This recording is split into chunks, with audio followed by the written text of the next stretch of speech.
The date is July 26, 2024. You're excited to play the new Path of Exile 1 League, the Settlers of Kalgur. You follow your favorite content creators' tier list, and you have a great time. Fast forward one event. Wait, two. Wait, three? I don't really know anymore. The date is now May 1st, 2025. You wish that you could have 326, but another event will have to do. This video is made for you then.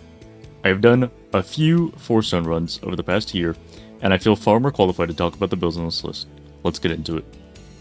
Originally I had this build placed at number 6, and I was not aware of how good this starter would actually be. The thing with this starter is that it allows you to easily transition over to the best skill in the game, Lightning Strike. In my opinion, the Power Siphon Mines Trickster is an amazing starter that feels a little bit clunky if 1, you don't like mines, and 2, you are not a fan of how Locust Mines work. Essentially you throw out the mine, and then it targets enemies nearby. The issue is that it can't be too close to you, and if it's too far away from you, it doesn't detonate. So there's a bit of a sweet spot to it.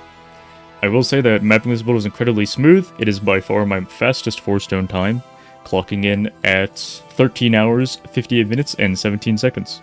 It's an amazing starter, and I was able to easily clear all 4 stones. Really smooth, really fast, really tanky. It is an amazing starter. Next up is Lightning Strike Slayer. I didn't believe in Slayer at first, but after doing some 4-stone runs, I'm fully converted. Thank you, Karn. Turns out that having free coal, permanent leech, overleech, having a huge amount of frenzy and endurance charges is actually just insanely good baseline and is exactly what you want on League Start. This build is able to solve physical mitigation through things like endurance charges, which are not conditional on Slayer, as well as having easy access to suppress by being on the right hand side of the tree. I have no complaints about this build whatsoever. It was smooth, fast, and pretty fun. As a side note, I did try to play the Warden version of Lightning Strike, and I absolutely hate that Ascendancy. It turns out that if you make an Ascendancy that's straight out of PvE2 with conditional damage from Unbound Avatar, it's not actually that good. I didn't have many opportunities to proc it during bosses. Now, Hoarfrost does make that Ascendancy very good, but is it 7 endurance charges good? I didn't think so. The entire time I would just wish that I had a permanent source of damage and defense, but I didn't really have that, and that felt very lacking on the Warden. On the Slayer version, it's readily available. Next up is the Ball Lightning Hierophant Mana Man. I thought this build would kind of suck, I'm not going to lie. I knew that it required a lot of cast speed to feel good. I know that it needs a Katana's Thirst to feel good. I know that it needs mana on all its gear to feel really good. Turns out I just didn't need any of that. All I needed to do was farm Merc Lab for about an hour so that I could get Frostblink of Wintry Blast and an Nova of Frostbolts, and I was ready to go. The first map that I ran, I was super smooth. My Frostblink teleported me everywhere. I was really surprised by how good the build felt, even without any Profane Wands, even without cast speed on my jewelry. I was really surprised by how strong this build was overall. The coolest thing about this build is just like the previous two, you can invest as little or as much as you humanly want. I really enjoy builds that you can League Start and they scale infinitely. This is definitely one of those options if you're looking to play a caster. I don't think anything will come even close. The defenses of this build are pretty unmatched. You kind of take a lot of mana as your damage through things like MOM, as well as your Ascendancy, Divine Guidance, as well as Sanctuary of Thought, just giving you more energy shield. You are incredibly tanky. You have a permanent for endurance charges. These can't be stolen from you, which I forgot to mention earlier on the Slayer. That is the most dangerous mod while you're playing Slayer of any kind. Yeah, it's just amazing all the way through. I really enjoyed playing this. I thought it was a very surprising build. The biggest downside I had on this build is that capping suppression is a massive chore, requires an incredible amount of gearing, and I just barely managed to squeeze to the Rue at the very end of my 4-stone run, whereas a lot of builds I like to get while I'm in the post 2-stone era. While the previous builds have been in a league of their own, slams are definitely still the way to go for if you enjoy the true melee playstyle. Level as ground slam into Sunder, and then once you get to maps, you can unspec a lot of the damage in your tree and take Warcry speed. Trust me, it's just better than Sunder. Slams felt incredible to play. The only difficulty you might have is getting a weapon, but this is easily solved by getting a base type through Faustus or picking it up, and just spamming basic currency on it until you get a decent amount of fizz. All you're looking for is fizz percent, fizz and fly physical damage, as well as attack speed, so not too difficult to get some amalgamation of mods together. Due to the position on the tree, the Berserker is able to grab a lot of maximum resistances, as well as stacking a ton of armor and physical mitigation. I had an absolute blast playing this build, and I used it a lot for 2-stone runs. Poisonous Concoction, a bouncing Slayer, has a special place in my heart since it was my very first 4-stone run this league. I felt like it was very safe, fast, fun, and affordable. I did have a bit of an issue with some of the uniques feeling a little bit strong for the build, I would say, since I did find that the build got substantially better after I got a handful of them. But overall, it was very easy and very fun to play. You just play B-Conk from level 12 and you're blasting. The speed does cap out fairly early on in the maps, and then never really gets better. I know that it's solved by things like an Asana, but I'm not going to include that in this kind of a run, so that might be a bit of an issue. You are essentially just a Plague Bearer build. I don't really have any complaints about this build. I do think that it loses to the Lightning Strike Slayer in almost every regard, in terms of clear speed and damage, but if you're looking for something else, this is definitely the choice for you. I haven't personally played the Frostblades of Catabasis Slayer myself. However, I know that it's a very strong build, and it kind of fits in the same thing of not Lightning Strike, but still a good Slayer build. So, it deserves the number 6 spot. RF Chieftain. This build definitely takes the cake for any sort of clear that you might need.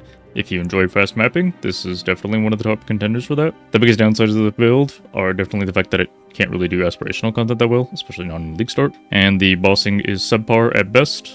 If you would like to see me do a 4-stone run, please let me know in the description down below. I am kind of keen to try this out next, after all the private league stuff. The best thing about this build, definitely, is the defensives. You have an insane amount of Fizz mitigation, Elemental mitigation, and later on you could even go block.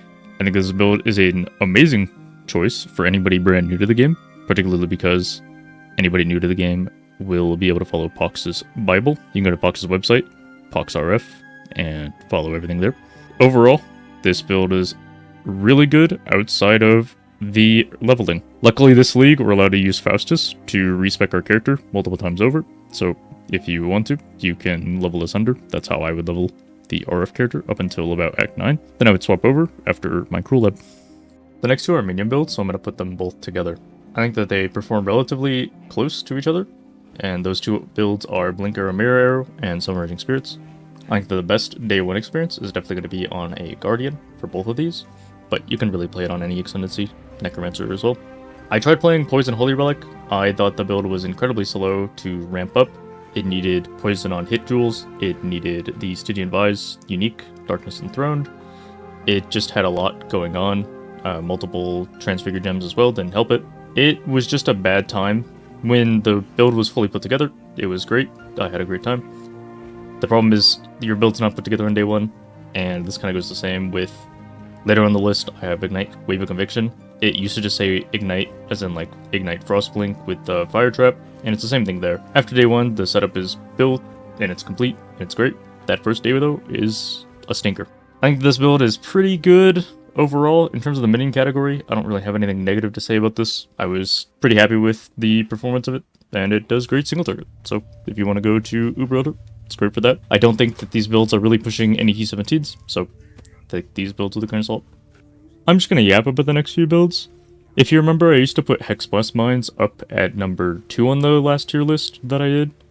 I put this a lot lower since my last semi-solo self-found run. I tried to get my Curse on Hit ring alone, and I did from Delve. It did, however, take me multiple hours, and it was kind of an annoying side quest to go on. I still think this build is quite good, but generally speaking, I prefer to play builds that start strong and end strong. I think that Hexblast Mines got a lot better once I got a random Evasion ES Shaper chest piece, and I was able to reforge Caster on it to get crit chance.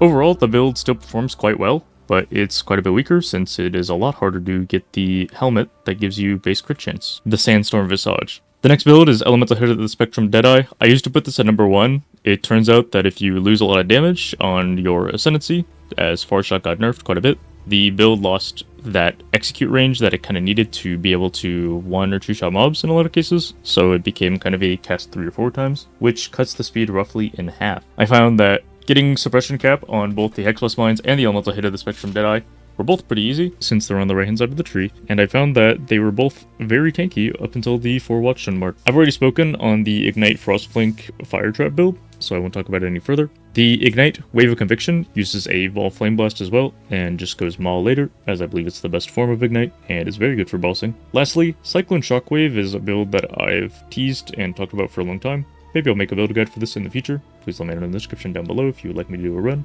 But overall, it looks very similar to the Cyclone Shockwave version that Jungrum put a video out for this last Phrecia League. For the notes, I think that if you're either a newer player, or if you're too old to press a 20-button Jungrum combo, you should just follow Pox's guide, as I stated earlier. People keep asking, where's Dual Strike of Ambidexterity and Viper Strike of the Mamba? I think that they need Cluster Jewels and a little bit of gear to get started, so if they need that to get started, then they're not really much of a starter. Lastly, I'm just going to talk about some Phrecia builds really quick. I think that Lightning Strike Blind Prophet is probably the strongest build out of all the Phrecia Ascendancies. However, I think that it's very soft core, and you will find that you are lacking defenses pretty much at all moments until the very end game. Power 7 Mind Scavenger is a very strong build, not much to say about it, it's very similar to Trickster, just worse. I've heard very good things about the Volcanic Fissure of Snaking Ancestral Commander from Garotha. I think that this is one of the best slam builds, melee builds in general, and probably outperforms a lot of other builds, especially the Cyclone version later on. Peaconk Bouncing Scavenger is supposed to be very good, alongside Kinetic Blast of Clustering Whisper. That build, I've been told, you must level as bows, it is terrible to level as wands. Righteous Fire Scavenger by Pox is always a classic, however, I still prefer Chieftain. BAMA Antiquarian is quite viable. And lastly, the build that I played in Phrecia was Cyclone Shockwave Gen Cry. I had a great time playing this build. I was obscenely tanky, however, I had a lot of issues with damage and speed early on. Those were solved day one by not being poor, and a lot of people just never solve those problems. That's it for the tier list. If you enjoyed it, please let me know. This took way longer than I thought it would.